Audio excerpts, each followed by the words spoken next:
This is the Padua Podcast Network. That's basically it. Sometimes a cheat meal isn't a cheat meal.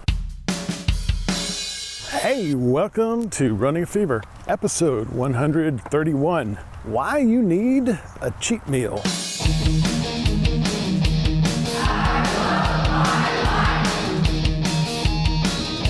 Welcome to the show. My name is Michael Davis. I'm out here on a wonderfully cloudy evening, Lake Fayetteville. I love my life so much that I want to make it last as long as possible. And if you feel the same way, then come on along. We'll get there together. It's a show about fitness, diet, and medicine.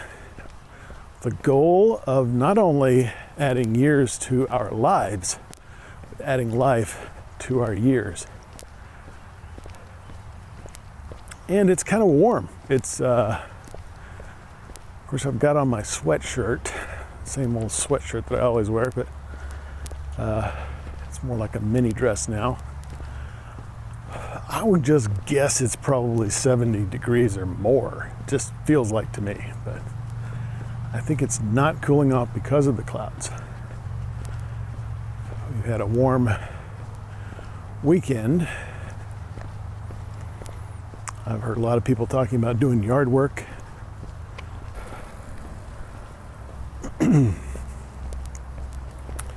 And pool maintenance and things like that that you start to do when the weather warms up.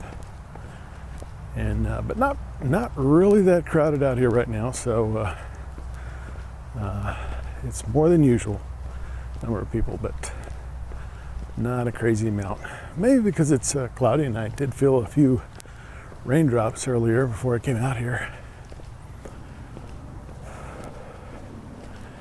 In any event, I don't think I'm going to freeze to death out here today.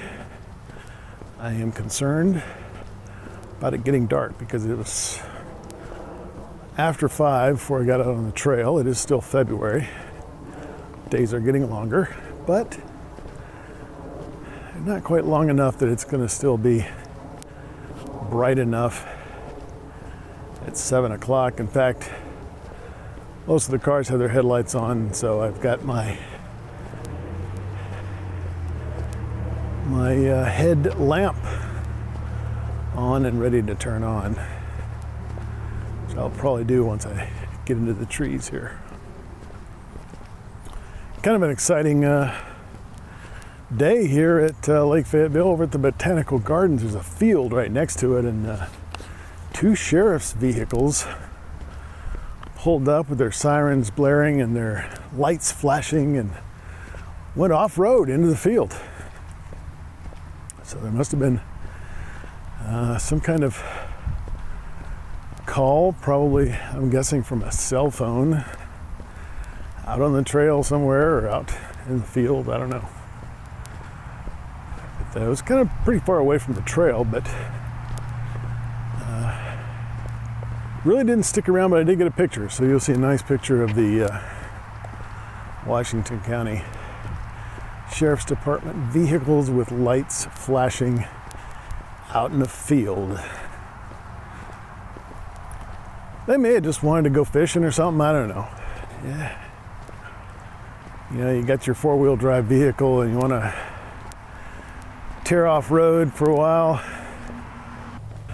So these days I always have notes with me, and that was my concern today, not only about the darkness, but also the drops of rain that I felt. So I have to be able to read the notes so I can share my research with you. So let's get right to it then. You know, the need to lose weight can often lead us to extremes. And I've seen this a lot. You know, I see it in the Biggest Loser contest at work.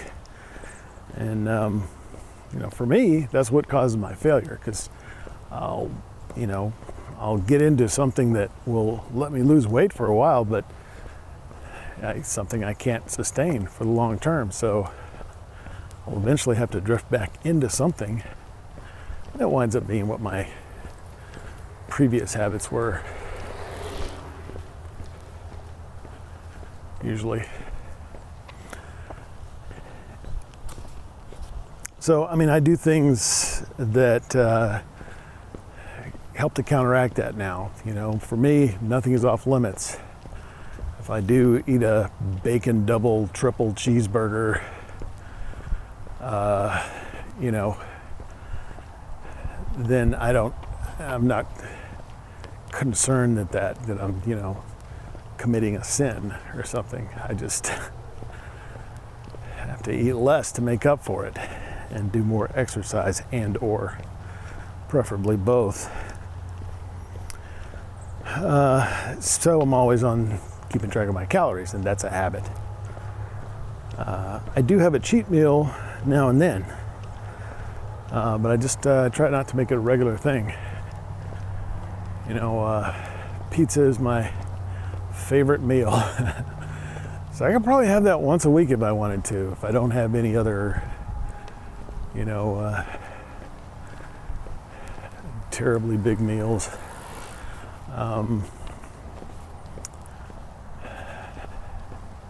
And especially now that I'm,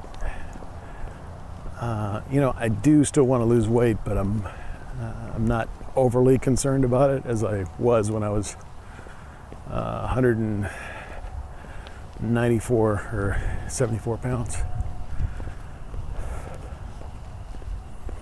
274. Correction. But there's another good reason to have a cheat meal. And I'm going to talk about a couple of hormones here. Leptin is the first one, and that's been known about for quite some time. It's a hormone that regulates fat storage in the body.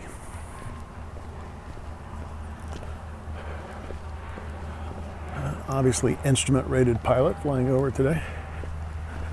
And the soup, as they say. Leptin is produced by fat cells, so the fatter you are, the more leptin you have.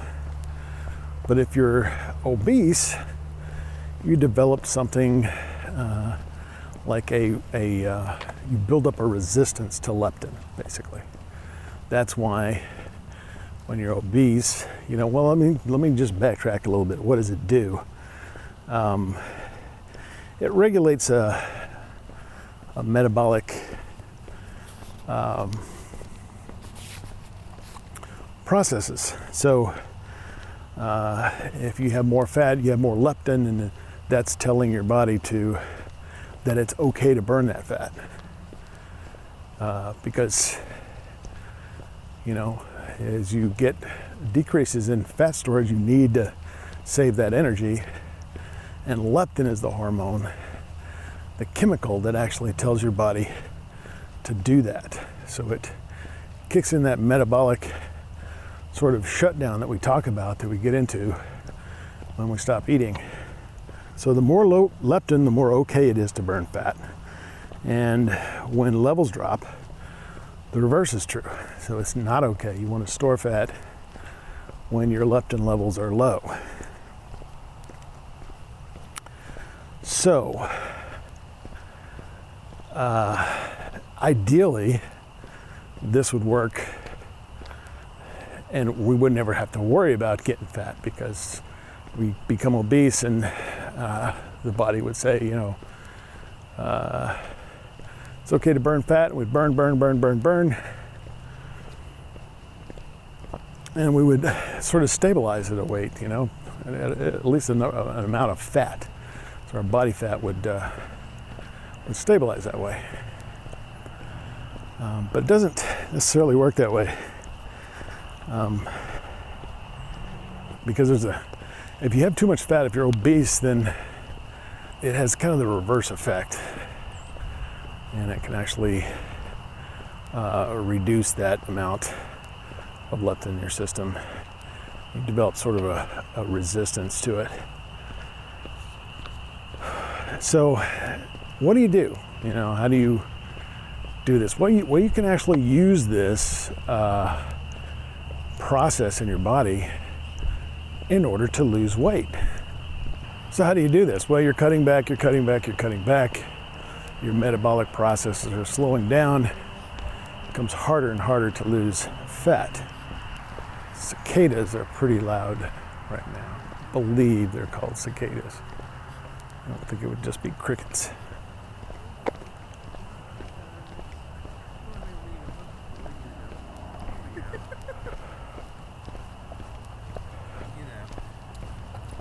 I dry it for you. Yeah.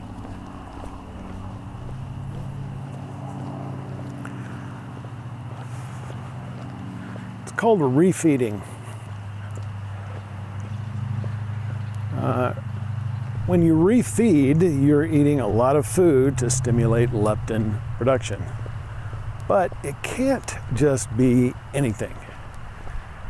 If you eat a lot of protein or fat, that can actually do that, give you that reverse process that I was talking about. You build up more fat. Hello. Hello. And you fall into that leptin resistance trap. So it will actually deplete or decrease your leptin levels, and you just won't burn anything. But carbohydrates also increase leptin levels without increasing resistance.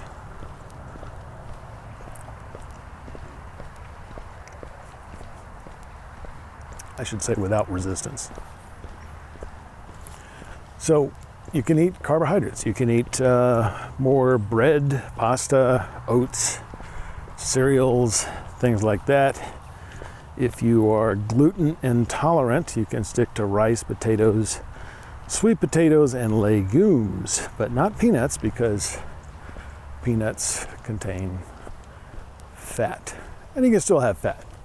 You just don't want it to be more than 25% of your caloric intake.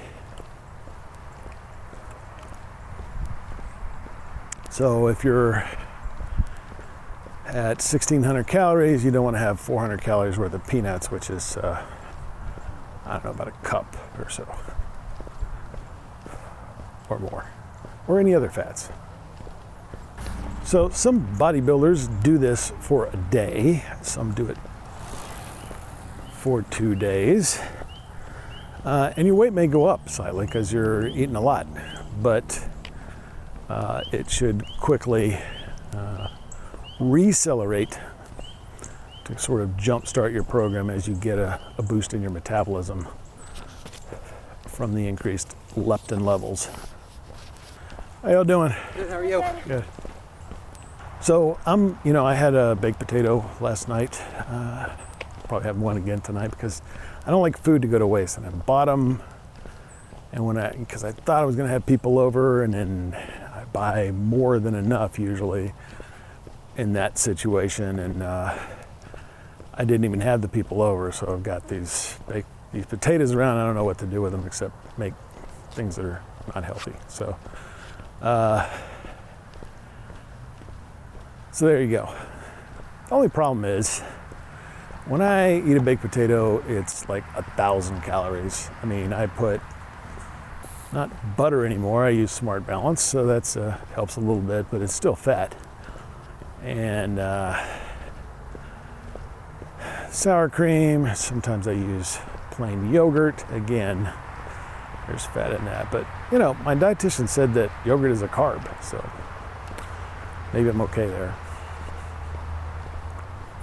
And cheese. I put cheese on there, and even bacon bits. Oh yeah, it's a serious cheat meal right there. So anyway, but I've been holding my own last couple of days. Should be okay. I want to talk about another chemical hormone while I'm at it. This one's called ghrelin. It's GHRELIN, and it's another hormone that sort of regulates metabolism.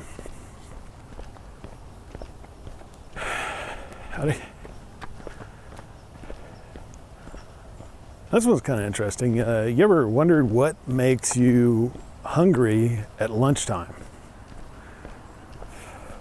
Oh, it's ghrelin. That's the chemical that tells your brain that it wants food. It's time to eat.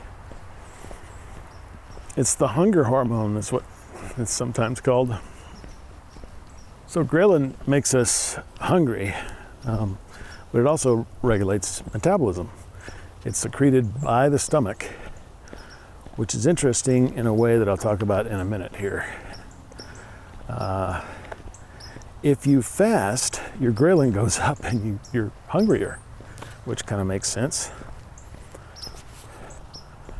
But it also slows metabolism, curbing your ability to burn fat. So, if you fast, that's part of the process.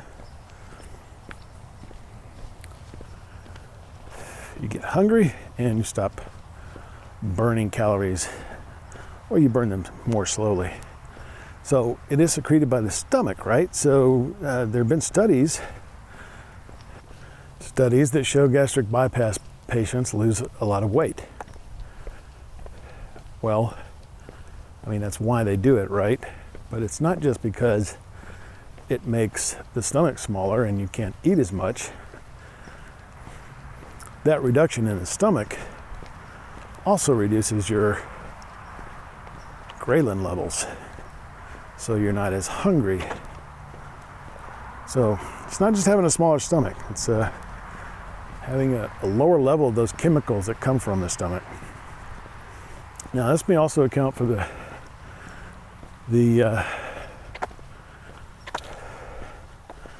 fact that eating more frequently smaller meals is a good strategy for weight loss or weight management. And this is kind of what I've been saying all along. In terms of why I do it. I don't want to get hungry. And it's not necessarily a blood sugar thing, although that is another benefit that I've found out in the long run. Because your blood sugar is going to spike according to you're going to have a metabolic spike when you have more food. And the more food you have, the bigger the spike is. We've talked about this. So it doesn't necessarily change that. But I notice that when I'm hungry, I'm more likely to make poor food choices. So when I eat more often, I don't get hungry as much, and that's the effect of ghrelin. So the message is, there are a couple of things you can do. You can have a carbohydrate cheat meal. This is great for people who love carbs, bread and stuff like that. Not as good for people like me that prefer pepperoni and cheese, but I'm sure I can find something that I can do to raise my leptin levels. And that's basically it. Sometimes a cheat meal isn't a cheat meal. It's a strategy. That's what we're all about here. Strategy. So I'm going to have links to all the sources of my information at runningafever.com. Meanwhile, if you got the fever, keep it. If you don't, catch it. And I will talk to you next time on Running a Fever.